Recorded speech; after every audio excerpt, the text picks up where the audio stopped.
আচ্ছা বলো তো, ভালোবাসা আসলে কি? এই পৃথিবীতে প্রতিটা মানুষের কাছেই ভালোবাসার আলাদা আলাদা ব্যাখ্যা রয়েছে। কারোর কাছে ভালোবাসা মানে কারোর সাথে সারা জীবন হাসি মুখে কাটিয়ে দেওয়া, তো কারো কাছে ভালোবাসা মানে তার থেকে দূরে থাকতে না পারা। আবার কারোর কাছে ভালোবাসার মানে হলো সবসময় তার ভালোবাসার মানুষের সাথে ফোনে কথা বলা কিংবা দেখা করে ঘুরে বেড়ানো।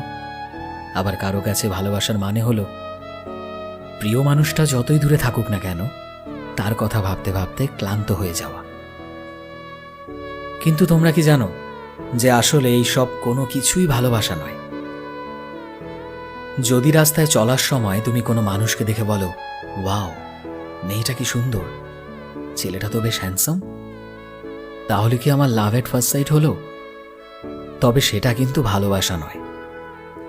সে সুন্দর তাই তুমি তার দিকে বারবার তাকিয়েছ, তোমার মনে হয়েছে এটা ভালোবাসা। কিন্তু একবার ভেবে দেখো যে যদি সে অ্যাট্রাকটিভ না হতো, যদি সে দেখতে সুন্দর না হতো, তুমি কি তার দিকে লক্ষ্য করতে? নিশ্চয়ই করতে না।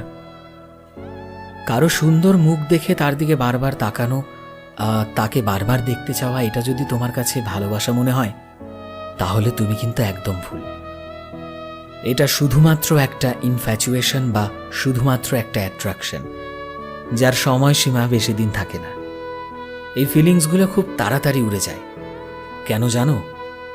কারণ ভালোর তো শেষ নেই, তাই না? আজকে একটা মেয়েকে দেখে বা ছেলেকে দেখে তোমার ভালো লাগলো, কালকে তুমি তার চাইতেও আরো সুন্দর কাউকে দেখলে, তখন তোমার অ্যাট্রাকশন তার দিকে ছুটবে। তো তাহলে কি এটা ভালোবাসা বলতে পারি আমরা? নিশ্চয়ই নয়, কারণ ভালোবাসার